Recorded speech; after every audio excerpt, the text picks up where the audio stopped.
Good morning, everybody. Welcome to the Thursday edition of the Morning After Stream brought to you by betonline.ag. We got week 9 football coming up on the docket starting tonight, and I know that many people probably won't want to talk about this game, but I don't blame you. Honestly, don't. So we'll keep that one short and we'll move on to the rest of the Sunday games. Before we do that, just a reminder that today is the last morning after stream of the week from Josh or I. We will be back on Tuesday for the morning after stream. Josh and I are heading out to Kansas City to watch the Chiefs take on the Packers on Sunday afternoon. Josh already has left. His flight left this morning, so he is in Kansas City as we speak. And I leave early tomorrow morning as well. So, with that being said, we'll be able to provide you guys some housekeeping throughout the day in regards to what's going to unfold the rest of the weekend. And I promise we have you guys covered. Got some special guests taking care of things, so it's going to be a fun time. Football package remains the same, so nothing changes on that end. Again, we'll be providing some other stuff for you as extra bonuses here. So, let's get into it without further ado, and let's get this last stream of the week underway. The New York Jets taking on the Indianapolis Colts. Right now, the Colts are minus 10.5 home favorites here. The game total sits at 46. Some news and notes and trends between these two teams. So these two teams have played each other a lot. Obviously, if anybody would have guessed, the Colts hold the big advantage, especially through the Peyton Manning era. So after all that, though, the teams, I mean, since they moved into the AFC East and South regions, they haven't played each other that much, but they did play in 2020, 2018, and 2016. Colts won 2 of 3 of those. Overall, the Jets have won 4 of the past 6 meetings. But in all total, in history, those two teams, the Colts win these games 43-32. So right now, BetOnline is projecting that 60% of the spread bettors like the Jets to stay with that upset mentality, and they have them to cover that big number of plus 10.5. So 60% of the people think the spread is too high for the Colts backing the Jets. 64% of over/under bettors think that the total is too low, 46, given that the teams both scored 30 points last week. I tend to disagree with this. So personally, I'm leaning under, and I'll tell you why in a little bit. But 60% of the people like the Jets to cover, and they like the over 46. Finally, the Jets are 4-6 against the spread in their last 10 games. They are also straight up 4-6 in their last 10 games, if you can believe that. I know it's hard to believe that they're 4-6 in their last 10, but that's what it is. The Colts are 6-4 against the spread in their last 10 games, but they are 4-6 straight up in their past 10 games. A couple of key turnovers by Carson Wentz has turned that into under 500, where they probably could have gone over that and had a little bit better of a straight up record. So the biggest thing for me here is what do we do with Jonathan Taylor? And I think that the Jets' offense is set to regress and underperform, while the Colts' offense is set to perform the other way and have less turnovers down the stretch. I do think that this game stays close early on. Should be a competitive first half. I do think that Michael Carter is the real deal. For those of you who listened to a bunch of these shows last week and looked at some of the articles and things like that for the NFL package, Michael Carter has been a guy that we've been talking up early on in the season, and then as Tevin Coleman's injury has gotten worse, we've kind of started to gain steam with that, and it's not a coincidence that the Zach Wilson departure has brought on a resurgence of Michael Carter in the passing game. And it's not going to sneak by anybody now, but he had 2 weeks in a row of elite pass work production from Mike White. Will that continue tonight? I think it will to an extent, but I don't think that we're going to hit that double-digit target mark like we have over the last 2 weeks. So I will say and do a small victory lap on the Michael Carter thing from last week, but here we are tonight. I don't think it's going to slip by anybody. I'm curious to see what the price tags are. Normally, if you guys know my process, you know that I don't look at DFS pricing until I do all of my NFL research so that I don't get my numbers confused or kind of fall for, I just want to make sure that my NFL research is sound before I get price tags involved and strategies for DFS and things like that. So if you guys want to tune into this afternoon's show at 1 o'clock Eastern Time, that's our last show of the week. It's going to be our final DFS show on the strong side at this channel. So if you are interested in doing Thursday Night Football DFS strategy building from FanDuel and DraftKings, I suggest you come back, tune in an hour or an hour and a half at 1 o'clock Eastern Time, and we'll break that down for you there. Crispy Bacon says he likes Chris Carter better. I would have to agree with you. Thoughts on Pittman or Lamb this week for fantasy? Have to make a decision soon since Pittman plays tonight. Yeah, so unfortunately, you're left in kind of between a rock and a hard place, right? You don't know if Dak Prescott's playing. I would guess that he would not be, and that's only a guess. It's not betting advice necessarily. So I think that Pittman is a great option tonight. I don't expect T.Y. Hilton to be active here, and if he is active, he's not going to be 100%. He probably will be out there just to be a decoy. The matchup is good. Again, I don't know how much the Colts are actually going to have to throw here. I do think they'll have to throw early, but I would say you are probably going to have a better game from Michael Pittman today than CeeDee Lamb on Sunday, 70% of the time. So that can come back to bite you. Dak could be ruled in, but the way that the Dallas Cowboys season is going, I would assume that they would take a couple more weeks on Dak. They have 2 weeks to go before they play the Chiefs in a game that they really need to win, and they can handle the next 2 games without him. So I think that Dak sits and they get Cooper Rush back there again. It's a really tough choice. I agree with you, CEO. Very, very tough choice. Thursday Night Football always screws things up, 100% right. Normally, in most scenarios, I would tell you to fade the Thursday night game in total. That's why I don't necessarily believe in the Jets in this spot, because both teams played on Sunday, right? Mike White's making his first start on the road, and yes, he did have his jersey and the game ball from Sunday retired in the Pro Football Hall of Fame because he's the first quarterback to throw for over 400 yards in his first start. So, historic performance for Mike White. Not going to take that away from him. I do think that regression comes back to bite him in the ass tonight, though, in a big way. And I know the Colts defense has been struggling, but this is a totally different offense than the teams that they've faced recently. So if you remember the Colts, excuse me, if you remember the Colts have played the Baltimore Ravens and the Tennessee Titans pretty much back to back. So I'm staying away from the Jets side of things here. I think regression comes back to them, and Mike White's first road start is not going to be the same as his first home start. You also have to take into account that preparation for Mike White's going to be different today. They're traveling to Indy.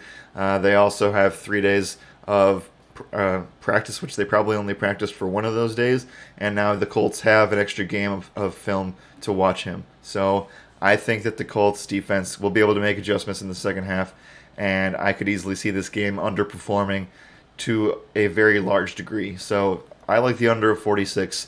That's where I'm going to stay. I don't like the number of 10.5, and honestly, you could probably see this go one way or the other, and I wouldn't care either way because I'm going to stay away from it myself. So I think that I'm going to just go with the under of 46 and call it a day. Pittman can still get his over CeeDee Lamb in that scenario, so I wouldn't worry about that too much. But I think it's going to be mainly the Jonathan Taylor show. I don't know. If you think that... So Carson Wentz has been, after several games of pretty competent football, taking care of things and time of possession, all that stuff, he severely regressed the other way. I kind of like the Colts to just hand the ball off here, dink and dunk their way through, and then Michael Pittman maybe breaks one or two loose, and they just take the game. It's like 24-10, game over. Like, that's kind of how I feel this thing going. So I will stick with the under 46 for me. Fatty says, don't tempt me with a good time. Yeah, dude. I'll catch you guys here in about an hour and 45 minutes for the DFS show. Yep, Cam did that as well. He's the first one to do it. Mike White is the second to throw 400 yards in their first career game. So all in all, I think we spent too much time on this one, and let's move on to Sunday. Friendly reminder now that there's more people in the chat. Today's the last morning after stream of the week. We will return on Tuesday. And then on this afternoon, the last strong side stream of the DFS week is also today, where we'll be covering the Thursday night football game from FanDuel and DraftKings perspectives. Josh's flight to Kansas City left this morning. My flight to Kansas City leaves tomorrow morning. We're going to the Packers Chiefs game on Sunday, so no streams on Friday, no streams on Monday. All the content will be there if you are a Roto Radar NFL or any sport member. All the content remains the same, just no streams on Friday or Monday. Crispy Bacon says Keelan Cole lock. We will talk about that in about an hour and a half, my friend, but it's kind of a rough lock to say the least. We'll talk about Jordan Love too later on in the week, but you're correct. I think 4,400 is a lock and load on DraftKings. I'm actually interested to see why people would disagree with that. So we'll talk about that game as this slate unfolds, as we'll be covering all the games that happen this weekend. All right. Sunday noon games here. 1 o'clock on the East Coast. Let's do it. Houston Texans versus the Miami Dolphins. Right now, the Dolphins are only minus 6.5 favorites against the Texans. 45.5 is the total. Obviously, no huge trades for the Dolphins. And the Texans really failed to get rid of a lot of their guys, including Brandon Cooks, who, if you're a Brandon Cooks fan, you should be kicking and screaming, demanding a trade. That was one of the craziest things that I've ever seen, in him not getting dealt to a team. Maybe he likes Houston that much, but I would tend to disagree. Miami getting 6 points here. Need to see if their receiving core is healthy, and I think that they should be for the first time in several weeks. The spot that's not healthy for Miami right now is the running back room, so they're going to have to rely on Myles Gaskin and Salvon Ahmed for that running game against the Houston Texans. This just feels really, really, really underwhelming and gross. We do not have the news of who's going to start for the Texans. If I had to pick one, I would say that Tyrod Taylor is going to take this, and that's why I think the spread is where it is. It feels like a huge trap. I'm not going to play anything at all from this game. If you want to get something interesting, go ahead and take Myles Gaskin receiving yards or something, because it's going to be disgusting, and I think that Miami should win, but again, this could be a spot where they completely underwhelm, and Texans behind Tyrod Taylor could do some damage here. I don't like the Brandon Cooks play because I don't love targeting guys against the Miami corners, so I'm going to stay away from that and just probably move on to the next game. Thoughts on if Phillip Rivers comes back? Is that a real thing? I'll actually wait for that comment. Is that actually a real thing? Because I thought that he was happily retired. Anyway, we'll move on. We'll talk about these other games here. If you did, okay, he listened to the Saints, huh? Oof, that doesn't sound like a fun time at all. No, I think that's all smoke. I think that the Saints are happy. Like, Sean Payton's not going to give up Taysom Hill, man. Like, I mean, it is what it is, but I don't know. I'm not on that. Maybe he said that he'll come out and listen to an offer, but it would have to be a pretty hefty offer. He's got to feed 36 kids. Love it. Exactly. What does that show? John and Kate plus 8. It's like Phil plus 15. Denver Broncos versus the Dallas Cowboys. The Dallas Cowboys are minus 10 at home. The over-under sits at 50 points. Seems like a lot of points early on. So, personally, this kind of feels like a trappy spot. We don't know who's going to play quarterback for the Dallas Cowboys still. I would say, man, if you feel one way about this or the other, wait for this line to go down a little bit if you think Dak Prescott's going to be in. I still think so. If Dak is in, I think they win by plus 10, or more than 10 points. If Cooper Rush is in, it makes things certainly interesting from a point spread standpoint. I think the spread would go down a couple points. I also think that BetOnline knows that, and they probably have baked in the Cooper Rush stuff to this already. So this is a really, really weird spot on a Thursday that I just don't feel comfortable touching. So if you want to have a sharp bet on this, go plus 10 for the Broncos. This could probably get to plus 9 if Cooper Rush is in there. Maybe even a plus 9, 8.5 or something like that. So I like the under of 50. I like Denver plus 10 if Cooper Rush plays. If Dak Prescott plays, feel free to lay minus 10. If you want to tease it, go ahead, get Dallas Cowboys because I think they win either way. Like I said, when we were talking about the CeeDee Lamb question from earlier, the Cowboys get the Broncos and the Falcons in back-to-back weeks at home, and then they have to go into Kansas City and play the Chiefs. So, as a Cowboys, like if you're Jerry Jones or Mike McCarthy and you're trying to make these decisions with the training staff, you're sitting Dak this week. Like, why would you have him re-aggravate that calf injury in week 9 of the season so it affects the rest of his performance throughout the season, which would in fact hinder your playoff chances? So I think they have the NFC East pretty locked up. Again, why would you want to roll your starting quarterback out there? So for me, it's more about where this number flies come Sunday, and if you have a really good read on who you think the quarterback's going to be, lay it on either side. So if Cooper Rush is starting, hit the Denver plus spread. If Dallas is going to start Dak Prescott in a mistake, in my opinion, go bet the favorite here at minus 10. If you want to wait a little while and let this thing kind of shake out and wait for injury reports, go ahead, be my guest, and tease it one way or the other. Minnesota Vikings taking on the Baltimore Ravens. Right now, the Ravens are minus 6 at home. The over-under sits at 49.5. The Baltimore Ravens coming in off of, I don't know. It's an interesting loss against the Cincinnati Bengals now that the Bengals lost against the Jets. That probably makes that Ravens loss hurt that much more for them. So I do think I like them to come out and have a bounce back game against the Vikings.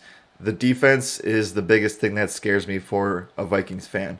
They love the Vikings love to play in man to man, and right now they don't have a choice because Patrick Peterson's out. So if they're going to continue that, I would have a hard time believing that Marquise Brown and Rashad Bateman aren't going to get free in this spot. So balance that with the running back game. Also surprising that the Ravens didn't let go of any of their running backs. Very strange.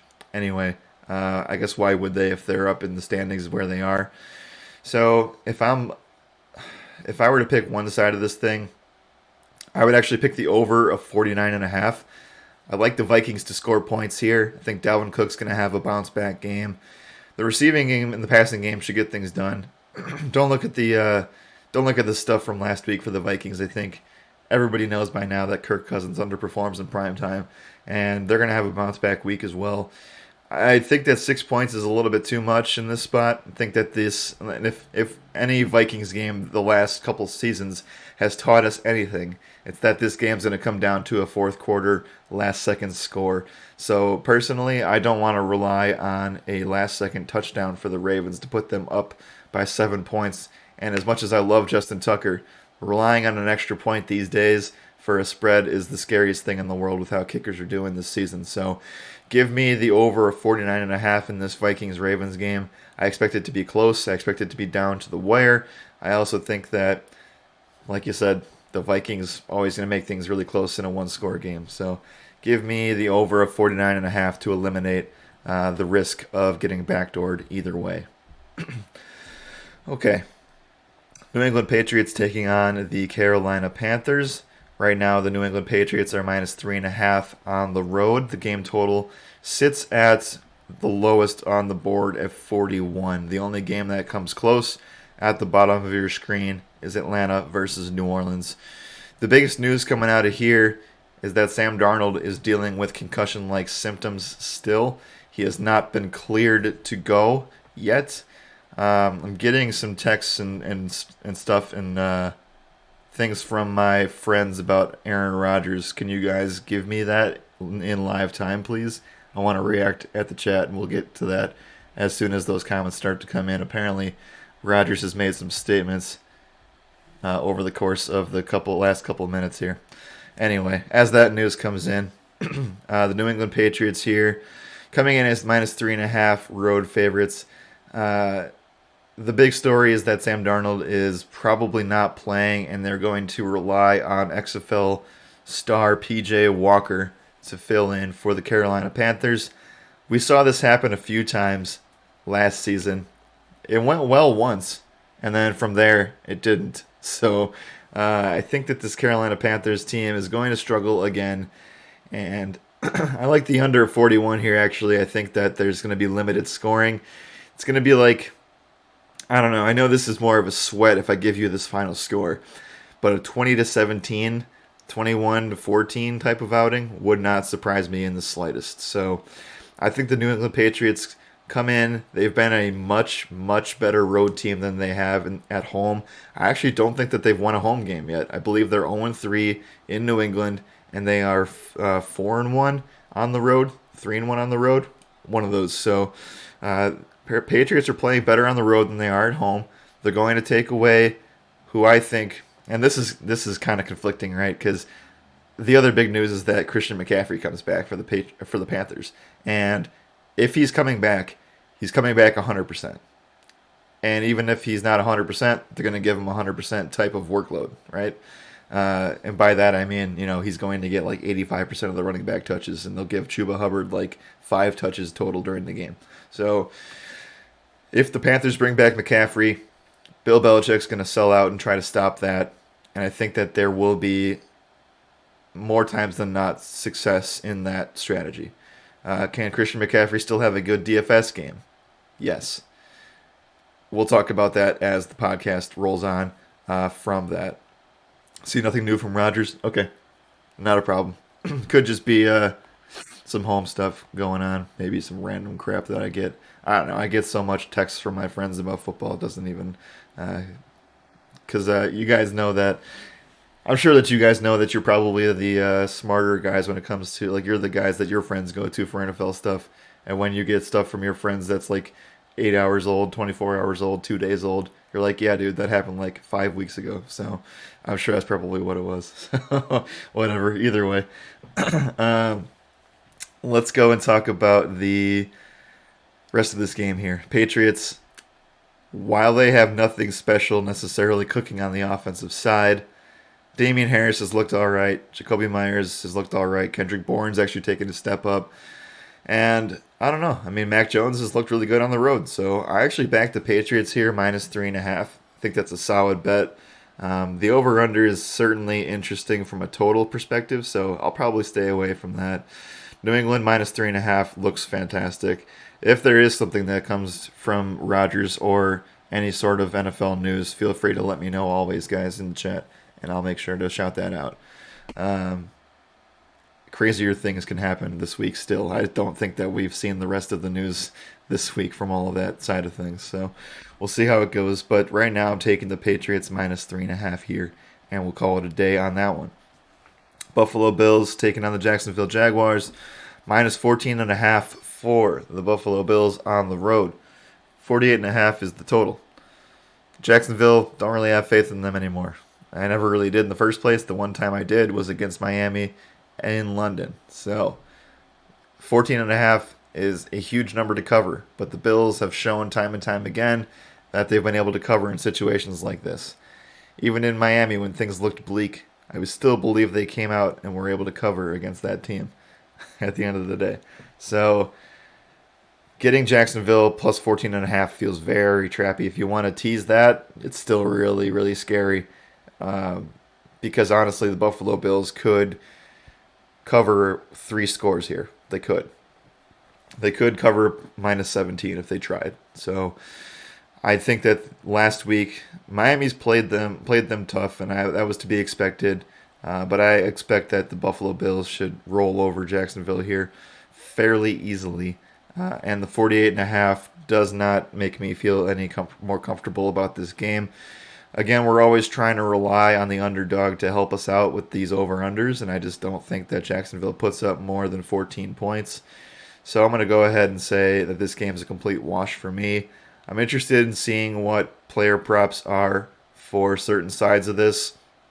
We know that James Robinson is likely to miss, even though he's more week to week now, when I thought that injury was going to be season-ending. So Jacksonville should be having to rely on Carlos Hyde and RB2 in this situation, Dare Ogunbowale. So that is rough for Jacksonville, and I don't think that's a very smart way to use your money. So I'm going to stay away from the plus 14.5 on Jacksonville and just stay away from the game completely.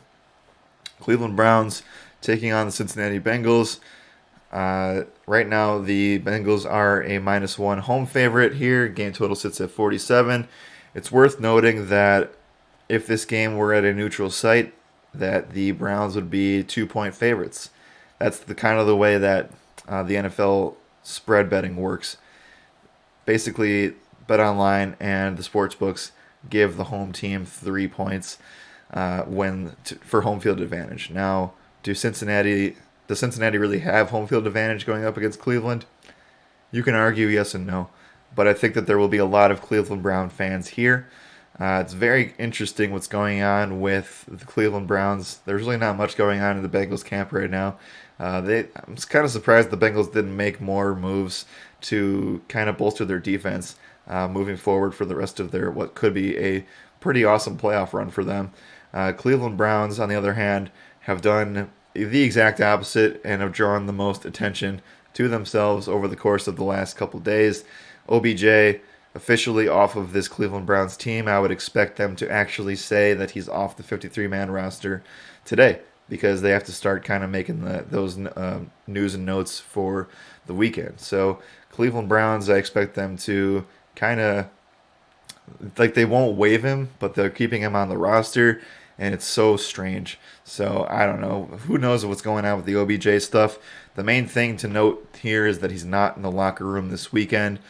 So this comes back to Jarvis Landry's locker room. It's Jarvis Landry and Myles Garrett's locker room always. But now there's not as much drama surrounding everything. Baker's going to try to play through this injury, and I don't think it's been the smart choice to keep him out there. While he is the better quarterback for this system, Case Keenum has shown that he is able to play in this Stefanski offense.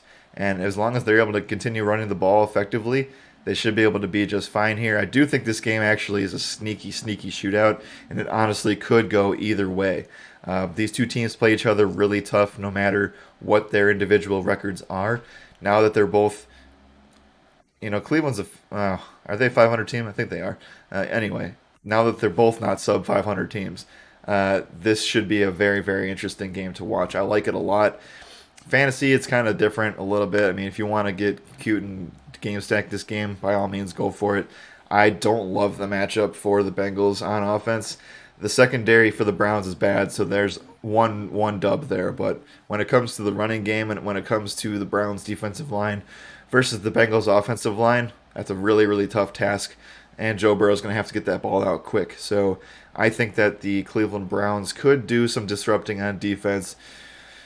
But at the same time, where's their offense going to come from? It's going to come from the run game. You're going to have to ask Donovan Peoples-Jones and Rashard Higgins to step up. You're going to have to ask for a much better performance from Jarvis Landry, who played one of the worst games of his life last week. So it was a bad look for the Browns. They shouldn't have lost to the Steelers, but we did call it on this show last week.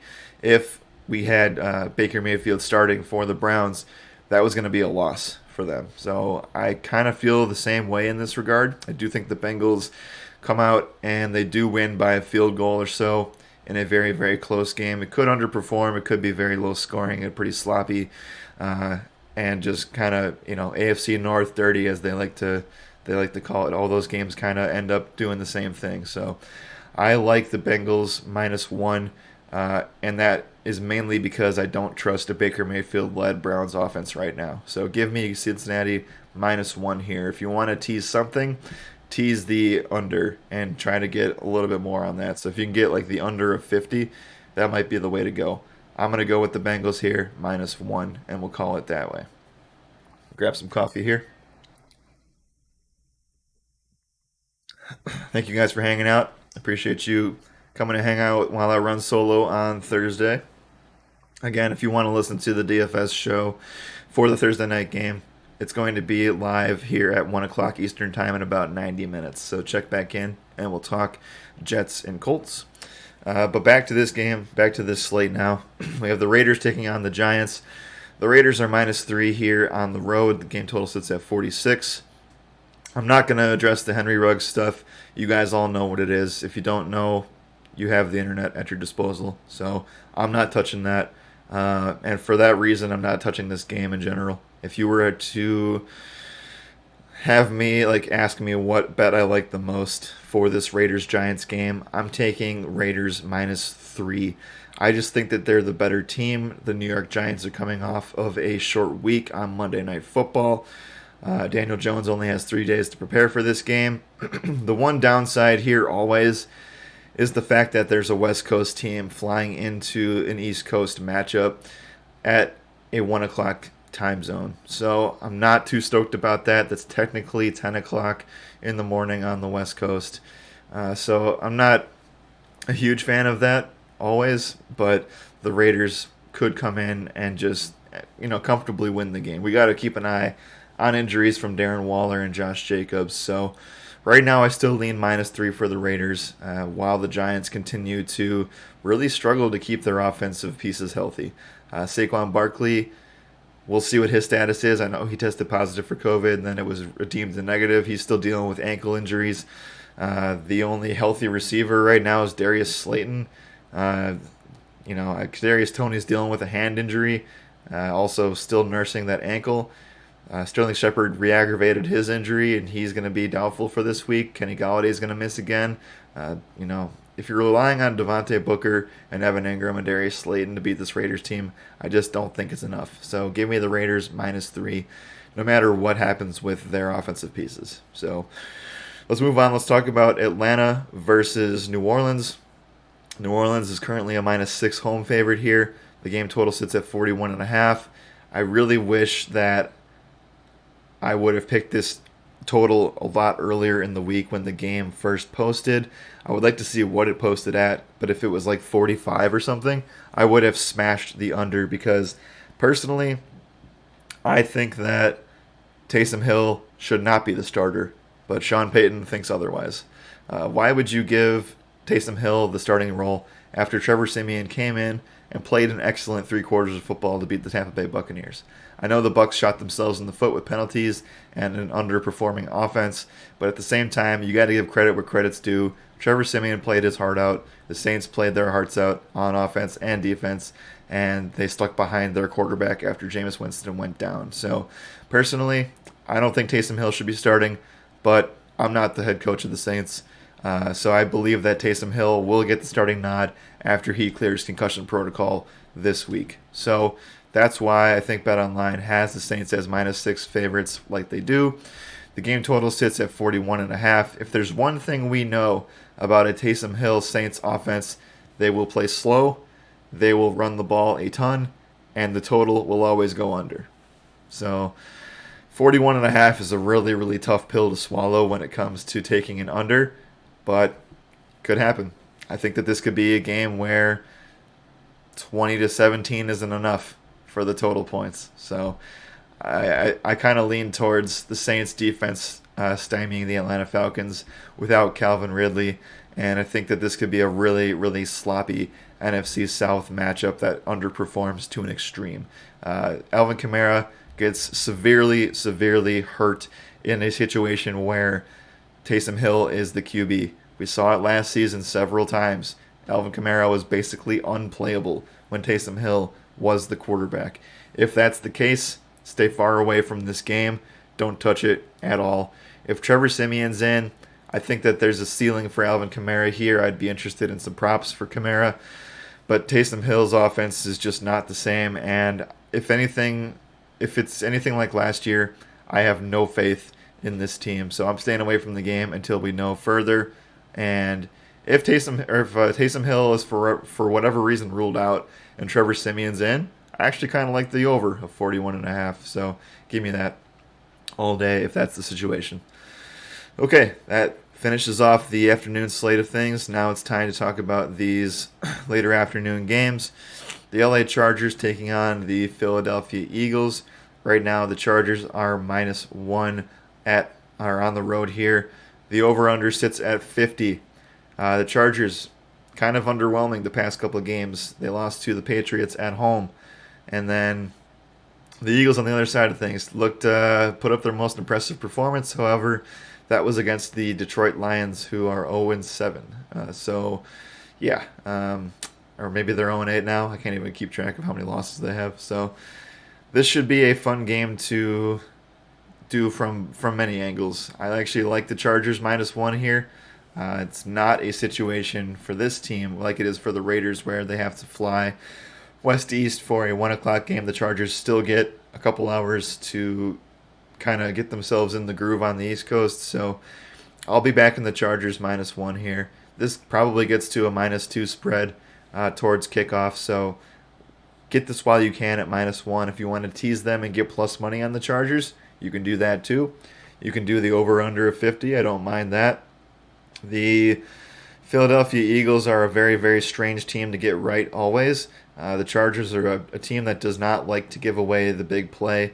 The Eagles don't really have that many deep threats for a big play, so they will shut down guys like Quez Watkins, and Devontae Smith will have to be used as a chain-to-chain type of receiver.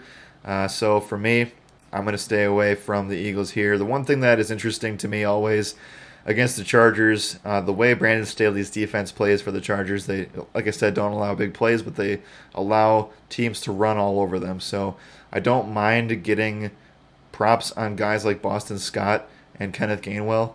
If you have some type of feeling about Jordan Howard touchdowns, go ahead, do that, but I wouldn't chase last week's performance to do that.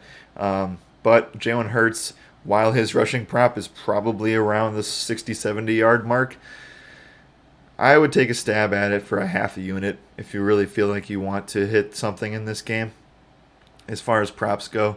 But yeah, give me that. I think Austin Eckler is probably the key piece of this whole game. I love him in this spot from a DFS perspective and just from a props perspective.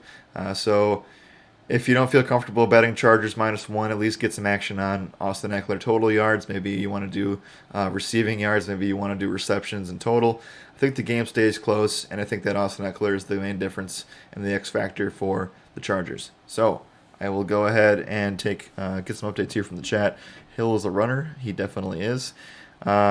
Nick wants me to go from some of the games that I like. Yeah, I'll just we're almost done with the Sunday stuff, so once we're done with the Sunday stuff, I'll kind of recap, and then we'll go into Monday night, and maybe we'll look at some Thursday night props too if we have some time. So I will go over what I liked, but right now I like the Chargers -1 here. I think in total I like 3 things so far, so actually more than usual at this point of the week. So all right, I'm gonna grab some coffee for this one because we have a lot to talk about here. So 1 second, guys. Okay. Gainwell never again. Yeah, I mean, it's only one game, right? But yeah, that was very discouraging. I feel that wholeheartedly. Trust me. I have -2.5 on the Chargers. So if you're betting -1, you should feel pretty comfortable betting -2.5 for the Chargers. I do think that they win, and a field goal sounds about right. So I would take the Chargers -2.5 personally. Where I would start to get scared is like -4 for the Chargers. That's kind of where I would stop. Can they win by that much? Sure. I definitely think they can. So I like the spot for the Chargers. I like the bounce back here. And if the Eagles play anything like they have outside of the game against Detroit, it's going to be a fourth quarter shootout down the stretch. So don't mind the Chargers -1. While the Eagles will have to, though they will be able to kind of delay the big passing game plays, they should be able to take away Mike Williams. Keenan Allen should be fine in this matchup in the slot. The Eagles definitely needs to work on that. Also, Jared Cook should have a big week against their tight end group. And again, like I said, anybody that matches up against Austin Eckler is going to have a really hard time. So I like the Chargers just straight up, and you can probably bet that up to 4 or 5 points. I like that quite a bit. Okay, let's talk about the game that everybody wants me to talk about. Kind of wish that Josh was on this show for me to help talk me in and out of it. The Green Bay Packers against the Kansas City Chiefs. Right now, the Chiefs are -7.5 home favorites. Expect this to change as the weekend progresses. The game total sits at 47.5.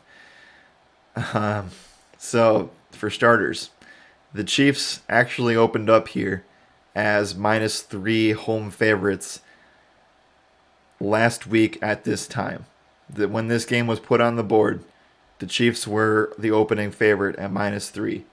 When the Packers beat the Cardinals, and then the Chiefs consecutively almost lost to the Giants on Monday, this flipped to Packers -3. Game total was sitting at 56.5. Now, the Packers are +7.5 on the road, and the total is dropped all the way down to 47.5. The reason for the drop, obviously, if you're living under a rock, you probably still know the answer. Aaron Rodgers will not play for the Packers this week and has a chance to miss next week as well due to COVID protocols. So the question is, and I want chat to come in on this here, do you think that Aaron Rodgers is worth 10 points as well as taking 9 points off of the total? Again, before the Aaron Rodgers news, the Packers were -3 road favorites, and the total was at 56.5. So, chat, do you think that Aaron Rodgers is worth 10 points on the road as well as dropping the total by 9 points? That's the real question. That's what I want to know. I'm actually curious to see what people think about that because personally, if Tom Brady was out and they were trusting in whoever their backup is, I think is it Blaine Gabbert? I honestly don't even know anymore because they never play him. So whoever it is, let's say Tom Brady doesn't play for the Bucks and they have to take on the Chiefs in this spot. Yes, I am. I am saying that they are equal at this moment. If the Bucks were to not have Tom Brady, would you have Tom Brady or would you have this Bucks team without him as +7.5 in Kansas City? I think the answer is equivocally no. So the fact that this line has been bet so much in the opposite direction by 10 points makes zero sense to me. So I think that BetOnline specifically, and probably all sports books, think that this is a great spot for the public to bet on the favorite here. And honestly, I think that the Packers can keep this thing within a touchdown. Is there always a chance that the Chiefs put up a field goal late in the game and this thing ends up 10 points? Sure.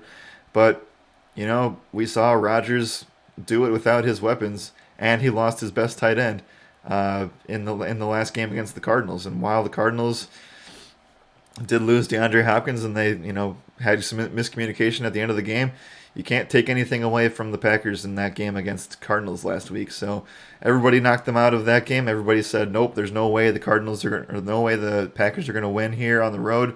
And this kind of feels like a very, very similar script. Now, Jordan Love, first start in his career, first road start in his career. Arrowhead's a really, really tough place to play. They're not gonna he's gonna have to do a lot of stuff at the line of scrimmage. He's gonna have to do a lot of hand signaling. He might not be able to hear LaFleur in his headset because it's gonna be so loud, and that's what I'm worried about personally as a Packers fan. He's not gonna be able to hear what's going on, and they're his receivers. He's gonna have to be phenomenal in order for him to pull this thing off.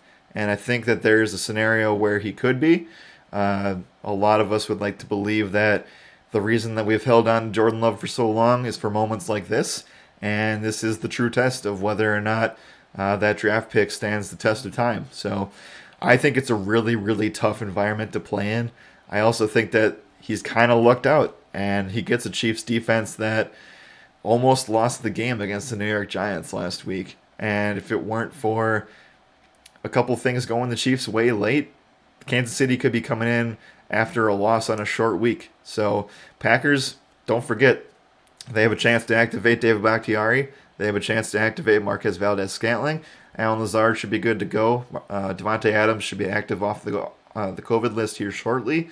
And both running backs are good. So I still lean, and I'm just trying to play the numbers and not trying to be biased on this. The numbers just don't add up to me. I don't think Rodgers swings this thing 10 points in any game environment. So I don't think if you were to look and say, hey, I know basketball is totally different, right? But You take LeBron, or you take Giannis off the Bucks. You take LeBron off the Lakers. Does that swing things 10 points? I think the clear answer is no. So I just don't think that Aaron Rodgers is worth 10 points in this spot. Maybe I'm wrong. Maybe I'm biased here, but I'm interested to see what the chat has got to say.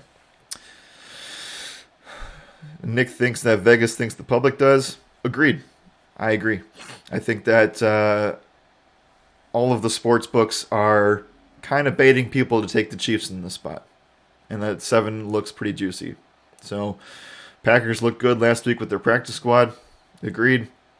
Everyone's going to bail on the Packers. Agreed. Which is a better shot to get Packers at plus 7.5, plus 8 if it goes that way. Maybe you want to hit the over of 47. Nick has Packers plus -1. There you go. KB Pitt just got here. What's the spread on the Packer game? You got it, sir. Keith, shout out to you, sir. Can't wait to visit your wonderful city here in the next 24 hours. My flight leaves around 10:30 tomorrow, so at this time I'll be on the plane. So have it as Green Bay -1 in your pool. Got it. You should not bet. Well, I would say that's not a smart numbers play, Nick, and I would stay away from Packers -1, as you can get clearly better odds here, and you can probably get better odds from the other games on your board. Or ask your whoever is in charge of your numbers to adjust that Packers spread. Remember, Chiefs cover at home, not going to cover. Yeah, agreed. Look, the Chiefs were 10-point favorites against the Giants on Monday. And now, I would say most of those guys are veterans at this point, and they'll take off some of those days. But they're on a short week this week, and they are taking on a Packers defense that, frankly, did pretty well against the Cardinals the other day. So, outside of a few busted plays, you can't really say that the Cardinals looked very good on offense. So, I think that the Packers can cover. I'm not going to guarantee a win, but I will just leave this and say, and then we'll move on to the other games, because frankly, the next 2 games are really good too. So, the last thing I'll say about this Packers-Chiefs game is everyone for a second straight week in a row is going to hammer the team that's playing against the Packers due to injuries, COVID, drama, all that stuff. So the Packers are coming in, and Jordan Love is coming in with the thought of everybody saying that they're going to lose this game. And that's going to fuel these guys and fuel this team to overperform, in my opinion. So I'm going to go with the Packers plus 7.5 and have them cover on the road here. Don't be surprised if this thing starts to gain a little bit more steam now, because we have not had the official word of who's actually active for the Packers. So when guys like MVS get activated, when David Bakhtiari gets activated, when Lazard and Adams are clear and good to go, when they promote their tight ends off of the practice squad and get a little bit more solid there, things are going to start moving in the opposite direction, I think, towards this Packers spread getting down to like +6 towards kickoff. That's where I think it goes. If you feel one way or the other, go ahead and take it that way. But personally, I'll be betting on plus 7.5 myself. KB Pitt says the stadium will probably be 60-40 split with fans.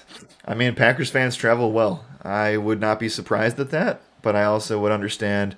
I'm actually really excited. So what do you get? What is it called when I know that there's the Chiefs thing that happens like right at the beginning of the game?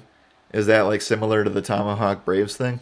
Because I've heard that there's like 1, the wind is super aggressive, and 2, the stadium's extremely loud. Those are the 2 things that I know about Arrowhead. So we'll comment on that as we keep going here. Home of the Chiefs, that's what it is. Yeah, I'm ready to get my ears ripped off when they say that. So I'm prepared. I'm not telling Josh, and I'm not telling my brother or his fiance who are going with us that's going to happen. So I'm pretty pumped about that. But I'm still probably going to be scared shitless myself when that happens. All right. Moving on here, we got 2 more games to talk about, or 3 more games to talk about, excuse me, in about 7 minutes. And then we'll recap the bets that I like for the day. So, Arizona Cardinals taking on the San Francisco 49ers. Right now, the game is a pick'em, and that's for many reasons, so we'll get to that in a second. But the game total sits at 46. The main thing here, there's 2 things. One, George Kittle, we don't know if he's going to be activated yet. We should know that in the next 24 to 36 hours as Friday practice reports start to file in. On the other side, we don't know what the status of DeAndre Hopkins or Kyler Murray are. DeAndre Hopkins re-aggravated his hamstring that he was dealing with on the first play, or the first breakout play of that Thursday night game. That was 10 days ago, or last week this time, 10 days from Sunday. So we'll see how active he is. DeAndre Hopkins rarely ever misses games. He always likes to play through things, so I think that he'll be just fine. Kyler Murray, on the other hand, I'm not so sure of. He got injured late in the game against the Packers, and I really don't know if he's going to actually play in this spot. If they are going to have somebody play a quarterback that's not Kyler Murray, I believe that the backup is Colt McCoy, and then the QB2 in that situation to back him up would be XFL star Chris Streveler. So that is obviously going to swing things towards San Francisco's way if that news comes out. These two teams played already this season in Arizona, and the final score was something like 19-11, something like that, something really gross and ugly.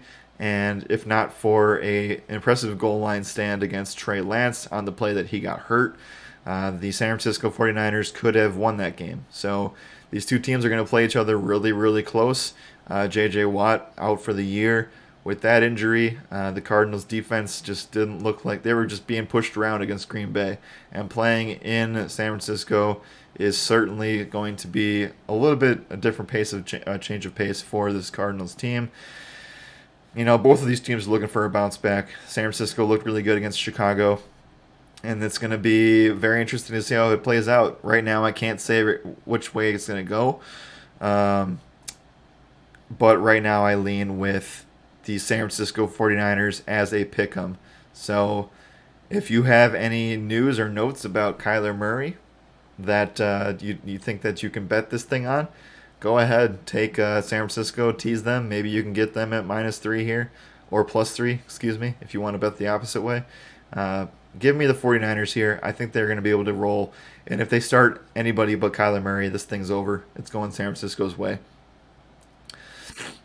Yeah, Chris Streveler was a decent XFL player. Oh, also you're thinking OBJ winds up in the XFL? Yikes. OBJ will be picked up by somebody. It's just who wants to tolerate his locker room presence. Wherever he goes, he causes drama. It's been a thing. So thankfully the Packers are not one of those teams that was going to be in that conversation. So again, moral of the story with this San Francisco Arizona game, we need to know if George Kittle is going to be activated, and we also need to know if Kyler Murray is going to play. So those two things are up in the air right now. I think that Kyler Murray is on the doubtful side of questionable. Again, I don't know that 100%, but if I were to guess, based on what I've heard over the past week, that's kind of what it's trending towards. And then George Kittle looks like he's going to be activated and going to play for San Francisco. Okay, we have about 3 minutes or so to talk about these last two games. I'll make it fast as possible here. Is San Francisco +2.5 okay? It is, yes. Tennessee Titans taking on the LA Rams. The Rams are -8 at home. The game total sits at 53.5. This is Sunday Night Football. This game would have been awesome if Derrick Henry was playing, but he is not. He is out for the season, and the guy to replace him is Adrian Peterson. So I'll have many takes on that. I will not share them here right now. You'll see them in the Sunday night article, but for a secret hint, I am not playing Adrian Peterson on primetime slates this weekend. So, regardless of what his price tag is, I don't care if it's $5,000 on FanDuel. I am not playing it against the Rams. Never play running backs against the Rams. Never feel comfortable doing it. I think that Jalen Ramsey is going to see A.J. Brown if Julio Jones can't play, which is kind of what it looks like. So, I think the Rams, while I don't know if I feel comfortable betting the -8, I think that they comfortably win.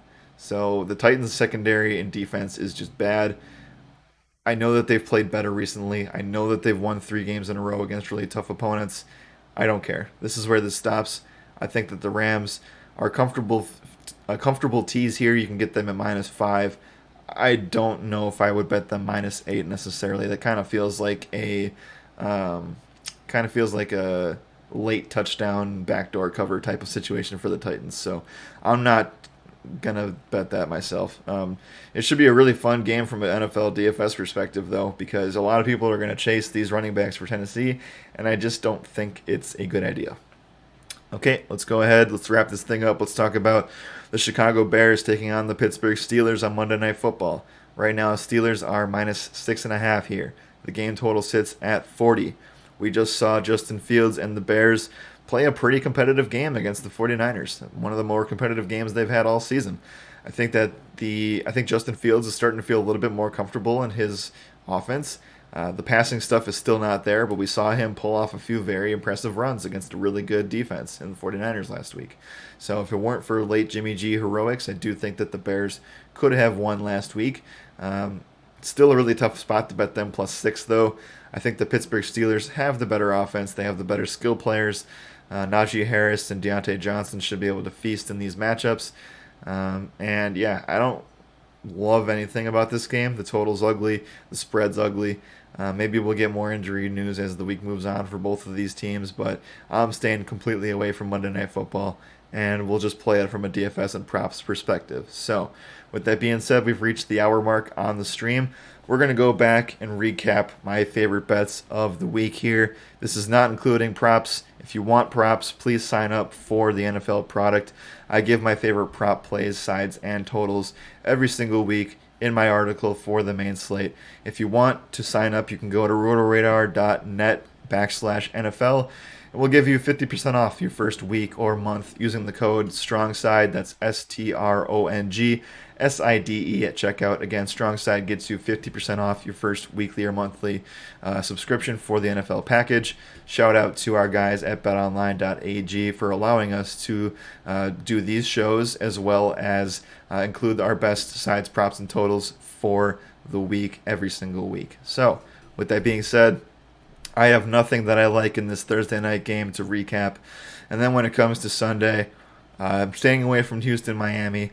If you have a lean on whoever the quarterback is for the Broncos-Cowboys game, go ahead, take that side. Like I said, if Cooper Rush plays, take the Denver Broncos side of the spread. If Dak Prescott gets ruled in, which is unlikely again, take the Cowboys -10 here. When it comes to this game, Baltimore and Minnesota, I love the over of 49.5. I think this game's a shootout, and I think that Minnesota does come down to the wire once again. So 49.5 is my one of my bets for the day. Now, so New England, Carolina. I love New England -3.5. PJ Walker is going to start for Carolina most likely. I think that the total is gross. I think the Patriots will continue to prove that they're a better road team than they are a home team. So give me New England Patriots for my second bet of the day, -3.5. Not touching Bills, Jaguars. Cleveland Browns, Cincinnati Bengals. Bengals, -1 with all the drama going on in Cleveland. Baker Mayfield starting at quarterback is never a good thing this season. So, Cincinnati Bengals, -1 is my third bet of the day. I want to stay away from this game, but if you were to say Raiders, -3, that's where I would go. Not going to view that as my top bets of the day, though. Saints, Falcons.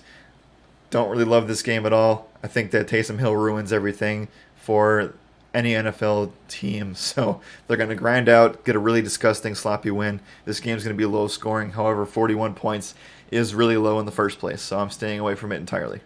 Okay, the number 4 bet of the day, LA Chargers, -1. Love that bet. I think it's a great bet. I think that they're going to overcome their woes from last week against the Patriots and go in and take things from the Eagles, who are riding high off of a 40-plus point win against the Detroit Lions.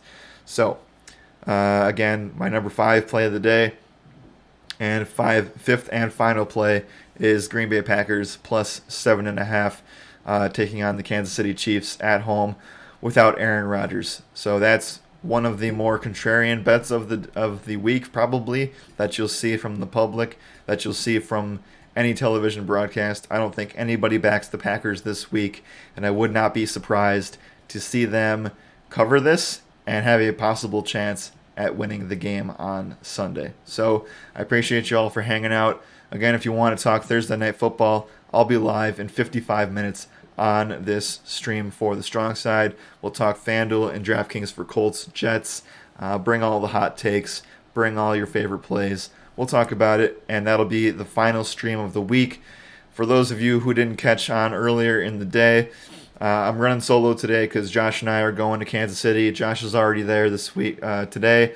I'm leaving tomorrow morning. We're going to see Packers Chiefs on Sunday, so there will be no streams on Friday, no streams on Monday. All of the content for any package will still be available, and we'll still be covering all of that. But no streams Friday, no streams Monday. We're going to figure out a time to do the podcasts for UFC 268 as well as the NFL Week 9 slate. So keep an eye out for that. I think it's going to be Saturday morning.